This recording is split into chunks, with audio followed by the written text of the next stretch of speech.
Welcome to Lift Your Legacy. My name is Jacob Rupp, father, husband, and rabbi. And each week we bring you an inspiring person or message to help you unlock your inner potential and create change that will impact the future. Thank you for listening, and let's get to it. First of all, I think I owe you all an apology. For the first time in 54 episodes, I skipped a week, and thank God I have good reasons for doing that, which is that I had the tremendous opportunity to come to the land of Israel and to study and to reconnect and to learn. And as a result of that, I missed putting up an episode last week, so I apologize. But I will make up for it because this episode today is absolutely phenomenal. It is with the world-renowned Mrs. Chana Levitan. Now, we knew Mrs. Levitan many, many years ago when she was teaching at Neve in Yerushalayim, which is a girls' institution where my wife was going to seminary. And she was absolutely instrumental in my wife's life and in my life as we went through the dating and marriage path. And that was fantastic. But now Mrs. Levitan is an internationally renowned speaker and author, lecturer. She has 2 best-selling books. She is featured on every single media outlet across, not every single, but most media outlets across the world. I'm very thrilled to add another channel, my podcast, to help promote her amazing message. And today we're going to be discussing why marriage. So she has interviewed people across the globe and really is cluing in on the fact that today, marriage, you need to make a case for it and why people should get married and how to make that marriage that we should choose to be the most successful and fulfilling possible. So with no further ado, Mrs. Levitan. Hi, thank you so much for joining us today. You have this very exciting series that's coming out now called Why Marriage. Could you tell me a little bit about what that is and why you felt that was so important? Yeah, I really am very excited about this. I've been bombarded with questions over and over. It used to be just the college kids who were saying, is marriage even relevant anymore? How could we be married to the same person our whole life? It used to be just on the college campus, and now I'm getting it from 30 and 40-year-olds. And of course, this new trend, and people who are married in their 50s, the divorce rate has doubled, over the past 10 years, or 15 years. But it's unbelievable and scary, what's going on. And people need not only answers, people need role models. People need to believe in marriage, not because someone told them to or because of some dogma, but because they're seeing couples who are living it. And I've been really fortunate to be able to interview couples around the world. I've already interviewed people in India and South Africa and Israel and in the States and in Hawaii, in England, where else? Germany. It's just so exciting, and everyone's excited about sharing their story to help other people. Because what I'm finding is a whole community internationally of people who are worried about marriage, who are worried about family, who are very concerned about the anti-marriage tsunami, I call it, that is taking over the world, and really people questioning. People who used to believe in marriage, who are married for 20 and 30 years, starting to question the whole concept of marriage. So not to be too large scale, for the average person, the institution of marriage, I don't think there's necessarily a buy-in to something like that. But for just the individual that's kind of going through their life, and you're mentioning that it's not a problem that gets solved per se when you get married, but in fact, 20, 30 years down the road, you might be sort of wondering, is it worth the effort? So I guess if you could succinctly put, from your perspective or from your experience of interviewing all these other people, what's the value? Like, why should we do it in light of a tremendous amount of options that are out there and of different values that we have access to, and the fact that you could have multiple different relationships that people don't even have to know about through technology? Not saying that we should do that, but why is the idea of cut everything out and really focus on one person relevant? Oh, it is so relevant. First of all, together with all these different new ways of being, living, group marriage and truples and all sorts of things, together with all of these new things, technology and research has shown, has really proven that the human brain is hardwired for connection, for love. We need it. There was a very interesting book written by a hospice nurse. It's called The Top 5 Regrets of the Dying. Of the 5 top regrets, Jacob, 3 of them are connected to, are associated with connection with love. One is, I wish I had stayed in touch with my friends. 2, I wish I hadn't worked so hard and spent more time with my family. And the third, I wish I had expressed myself more. I wish I had communicated more. So the fact that we're getting so caught up in so many things and life is happening so quickly pulls us off center as to what's really important. What's really important are the connections. The deeper the connection, the more real and intimate the connection, the more we are fulfilled as human beings. There was an interesting study also in positive psychology of the 5 things that are necessary for people to be happy. The acronym is PERMA. P, positive emotions, love. E, engagement, not getting engaged, but being into something, engaged in some process, excited about something. R, relationships. M, not money, it's meaning. That's what makes us happy, in meaningful relationships. And the A is accomplishment, achievement. So again, of those 5 things, 3 of them are connected to relationships, to love. It's who we are. We can't run away from it. Yeah, I mean, it's a fact. It's a fact that children who grow up in an intact family with 2 parents do better academically, emotionally, health-wise, financially, across the board. Yeah, because it's that love that we need in order to grow into our best self. So just two questions on that regard, and I think the reason why I'm drilling in this specific direction is because, from my perspective, the world has shifted that we don't want to be terribly, it sounds terrible, but altruistic. That a lot of people want to know, like, okay, so like, what's in it for me? Like, I get there's an idea that the institution of marriage is important. I get there's an idea that responsibility is important. I get there's an idea that raising children to be the best positioned for success is valuable. But then the question is, like, at what personal cost? And I think that as people, and this is a general problem with again, psychology, is as we're looking at and becoming aware, there are, at least in perception, people that are actually kind of living their dreams. There are people that are actually doing careers that they enjoy. There's people that are actually in the shape that they want to be in, and again, it's like back in the day, like, there was not this level of exposure into at least the perception of someone's actual life that you could really judge it. But now that we have that, we are sort of dealing with this idea as, okay, I can actually become all of these different things. Adding another person into the mix and their own process seems to tremendously complicate that. So how do we sort of shut off that societal narrative and kind of clue in and say, no, really what's going to make us happy is me working on myself or me waiting for my partner to self-actualize? And how do you help yourself or your partner do that? Right. You always ask the best questions, and so relevant.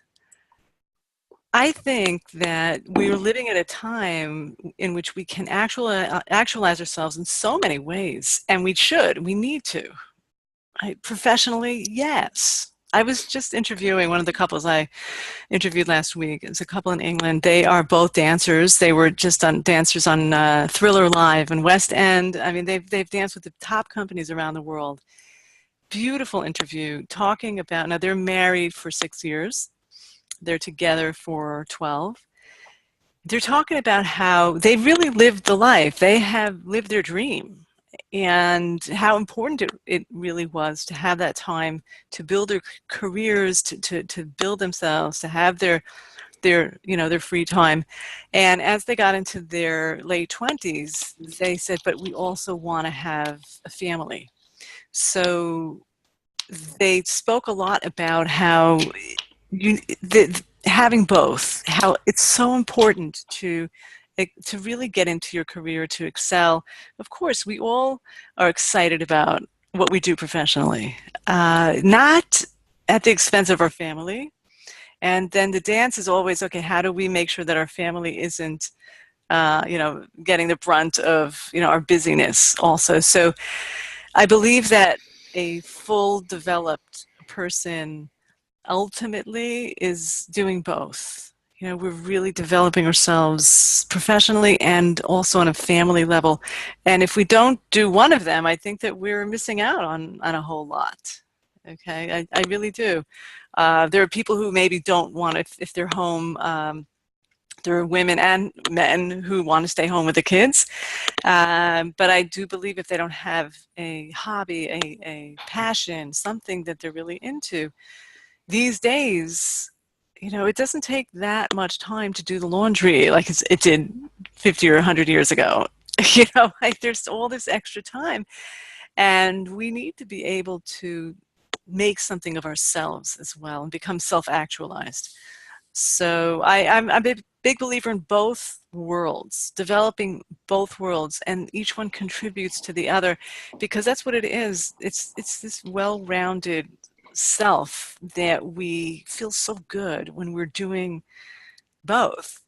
Because we could be great at our profession, but without that family connection, without that marriage opens the door to so many beautiful things in terms of companionship, but also really being able to have a mirror and see, okay, who are we? How are we developing? What are the things that we need to work on in our personality that we actually never get feedback on when we're living alone? So in terms of, potential for self-development, it's interesting that the word for marriage in Hebrew is nisu'in, which means to lift up and to grow. If someone is not growth oriented, marriage is awful. It really is. It's just because, marriage is a spiritual path. It's a spiritual path. So if we don't use it as one, it will use us, meaning it will drag us through the mud to like face ourselves and to work on ourselves. But obviously the ideal is to be excited about the growth. And then we embrace marriage wholeheartedly in an excited way. We're excited about the growth. Then every day is really a joy. Every day is a whole new chapter in our lives as a couple, and in our lives as an individual too, because we never the key to a vibrant, lasting, loving marriage is that we are constantly growing individually. Also, we're developing ourselves, so we have something to bring to the table. That the relationship is dynamic. It's growing. We're an interesting partner. We're not just sitting there staring and like just not moving. We're moving somewhere individually and also as a couple. One of the challenges with, I guess you could say, growth is that in so many other areas of our life, and I think probably in every other area of our life, with the exception of spirituality, there are clear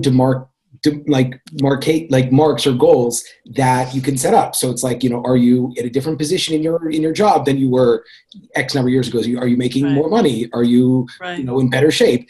And one of the big challenges in marriage is that for us who are so conditioned to look for external, I guess you could call it validation. In the practice that I have, I'm always telling people, make demonstrable goals. Don't say I want to lose weight. Say I'm going to lose X amount by X amount of time, and then you can really kind of focus on that. And in the work of self-development and the oftentimes very slow and organic process of raising children or building a marriage, that's not there. So how do you even know, and how do you not get so disheartened by the fact that, this process of maybe not being stressed out at a certain time of the week is going to be a 5 to 10 year process, not something that I could just kind of knock out. Great. Yeah, I think that we become addicted to those kind of goals where we could see, okay, exactly How much have I grown? What did I accomplish? It is great, very gratifying to see so quickly what we accomplished. But the real growth in life, we can't see it as clearly. I think the secret is to set certain goals for ourselves internally, and it helps to have a mentor or a coach. Doesn't have to be someone we hire. My best friend and I, we're each other's life coaches. We meet every once a week in the morning. We go for a long walk, and we are each other's life coaches. It's great because it's a way to keep our friendship strong. We're both super busy. It's a way to, and we work out. We do this long walk, and we coach each other. It helps us to just set the goal. Okay, what's your goal for this week? Okay, what'd you do? I think we need to set that in our lives for ourselves in terms of our character, certain character traits that we're working on, in terms of if we have children, certain relationships with specific children that we're focusing on and what our goal is in that relationship, where we're getting triggered.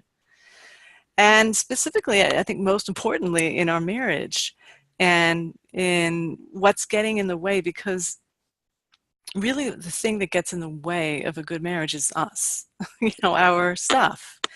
When we get married, all of our young parts rise to the surface. And there we are. I as a marriage therapist, I can't tell you how many people sit in my office and they say, I thought I had worked it all out beforehand. I thought I had worked on my stuff. I thought I had it all together. And I say, you did up to a certain point. And when we get married, that's when we reveal all these other parts of ourselves that also need to be tended to. And that is the stuff that when we do attend to that stuff, we come into our best self. So if we're excited about growth, then marriage is the path. Okay, so then in our relationship and marriage, we need to set goals also. Okay, what's coming up for me? Right? There's a general rule that if we're getting triggered in our marriage on a scale from 0 to 10, if we're getting triggered, we're reactive above a 5, it's probably connected to something in our past. Right? Our spouse is triggering a different relationship. So it's being able to take a look at that stuff and to clean it out, because I really believe that, since we're not here forever and we're going to live, let's say, with God's help, 120 years, but we want to reach the end of the marathon as a winner. And a winner in life is that we have become the kind of person that we hoped to be. It's that stuff. Seriously, when someone leaves this world, they don't talk. They're at their funeral. They don't talk about how much money they made. It's the people we've touched. It's the difference that we've been able to make, either out there or on a personal level with the people who we come into contact with every day. So we have to make sure that we don't get so drunk, so high on all of the those accomplish this and show this, I win that medal and I did it, and I our grades and our raise at work and the awards we won and all that stuff is nice and it's fulfilling, but we have to make sure that we're doing the inner work. There's a great guy, Michael Gervais. He's the inner coach of the Seattle Seahawks now, and I love that they have an inner coach. They're so smart that he coaches them on their inner game, because the outer game, whether it's football or it's business or teaching or music, whatever we do, the inner game is, if we want to win it out there, we have to win it inside. And it's the same thing with relationships. If we want to successful relationships, we have to do the inner game. So Michael Gervais talks about how he coaches Olympic champions. He says, you think that the Olympic champion, when he's standing on, or she's standing on the podium, getting that medal, they're the happiest person in the world. They step off that podium and they're so happy. Well, at that moment, they're so happy. And as soon as they step off the podium, they're the same exact person that they were, with all the stuff and all their problems come back. Because wherever, that book, wherever you go, there you are. We can't run away from ourselves. So the inner process of growth, he teaches the Olympic champions, he teaches the Seattle Seahawks, he teaches these people to know that even though you're so great at something, and when we're really, really good at something, there's a tendency to define ourselves by that. And that is a dead end. That is really dangerous, because to take this whole full person that we are and to say that I am this little thing that I do, even if I do it really well, is very, very limiting, and it constricts us. And this is what leads to depression and anxiety, and because we're not so narrow, we're a whole person. So he talks about decoupling the process. Like, this is you and this is what you do. And if we ever lose sight of who we really are, then what we do pays a price. We're not going to perform as well. So I really believe that what we're trying to do here in this world is, yes, succeed out there, and go, get that extra degree and get that extra raise and write another book and do. It's all so important. But who are we? What are we saying? It has to. If we're not connected to our inner self, then we're not saying anything. So what's interesting is the inner game seems to be a self-introspective process, and the obvious point in marriage is that you're dealing with somebody else. And out of curiosity, and I know this is probably a very large question that it's probably very hard to give a general rule to, but when a person is looking at, let's say the indicator is, I'm not happy with my marriage, do you start on the inside? Do you start on the outside? To what extent should a person even think about their spouse, or should the other person, is the goal of the person in marriage to really try to make peace with whoever they're with and whatever circumstances they're in? Again, I'm a marriage counselor, so I'm sitting at this, in the chair, right? I can't tell you how many people come in with their narrative of, I'm doing everything right. My spouse is messing this up. My spouse is messing that up. And we can all point fingers at our spouse at what they're messing up, because they're human. And what we forget is that we're also messing things up. So the relationship of marriage is one in which we have to be doing the inner game in order to be in a relationship. It's impossible to be in that kind of relationship if we're not doing the inner work. And we'll constantly be getting feedback as to how we're doing on an internal level if we're open to hearing it. However, if we're not open to hearing it, we're just going to be blaming, which, by the way, let's be honest, we all do. It's just human nature to blame our spouse for what they're doing wrong. Again, because it's so obvious to us what they are doing wrong. So the success in the relationship, which gives us an incredible sense of joy and meaning and feeling great about ourselves, I mean, the deepest self-esteem, is when we're really able to say, okay, yes, my spouse isn't perfect, but what am I bringing to this relationship that needs to be worked on? I want to end, I want to end at 120 in the best possible version of myself. So where's my work? And I can tell you that sometimes people can't see their work because they're so, caught in the moment. And it does help to speak to someone, a third party, but not I never tell people to speak to their parent or to their, because, as much as our parents might love us, they're not seeing things in a clear way. And it's very easy for a parent to say, oh, you're right, your spouse is doing this and that, get out, I have had couples literally, they had filed for divorce. They had paid the divorce lawyer. Everything's done. It's done. I'm meeting them at the end for all sorts of reasons. They come in for this one last, and I can tell you that these people say to me, I cannot believe that I wasn't seeing my part. I cannot believe what I was doing in this relationship that was really triggering my spouse. So it's hard to see our part. Yeah, and sometimes we could be playing such a passive role that we think we're not doing anything. But the problem is that we're being so passive that it's passive aggressive. We don't see it at all, and we just see the reaction.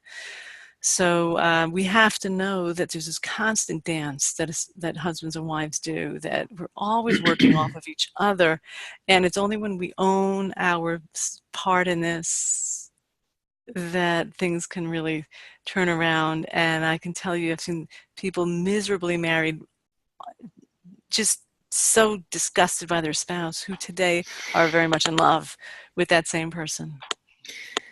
So final question is, one of the things that you had mentioned is the importance of the third party, and that also, just based on the world that we live in today, all of these, the famous example is Tiger Woods, but all of these people that we had put up as the paradigm of like someone that's got it figured out, and from whatever perspective it is, and it's oftentimes so disconcerting when it's, quote, the nice guy, or the wholesome person.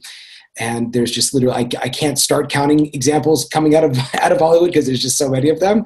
But when it comes to finding the third party, what do you look for, especially in light of the fact that I think all of us have become increasingly cynical that the external that we're seeing, it's like, oh yeah, I want to be like that couple. Well, turns out that they're sleeping in separate rooms, and you just don't know. And, they're so loving in person, but really deep down inside, they're both, phenomenally insecure and hate each other. So how do you try to find, or what are you looking for when it comes for either a marriage mentor for both of you, or just the mentor for yourself to figure out how you should show up and, quote, work on your inner game? So, look, mentors can come in the form of a book. A mentor can come in the form of a real person who enough that you can, that you can, they're opening up to you on some level. You're spending some time with them, and they're not trying to prove anything to you, and they're not trying, that's oftentimes it's the couples who are all showy on the outside, where, it's just people who are living life and living marriage and are sincere. Okay, it's not the marriage that's all showy. It's real. I sometimes think marriages are like, there's different styles. There's the shiny Mercedes, and there's the beat up Jeep, and there's and every marriage has its different beauty. And that beat up Jeep, people have come through so much together, and they've gone through so much before they were married, and how they heal together and how they grow together through their difficulties, and then you have the people who are like, more, easygoing, and they didn't go through so much, and they didn't have so much stuff to go through. Every marriage is different. Every marriage is different, and every marriage is profound when we own our marriage and stop comparing it to other people. In terms of a third party, a mentor, a therapist, if people are going to go to a marriage therapist, it's got to be someone who's trained in marriage therapy, not just regular therapy, because it's a very different kind of therapy.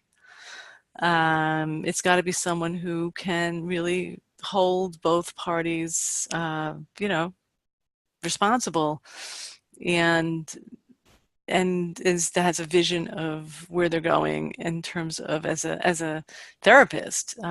There's marriage counseling is very different than regular therapy. There is some directive in there. So whether someone's speaking to somebody who is a trained counselor, or someone's looking for a mentor, everyone has to be working on their marriage, learning more,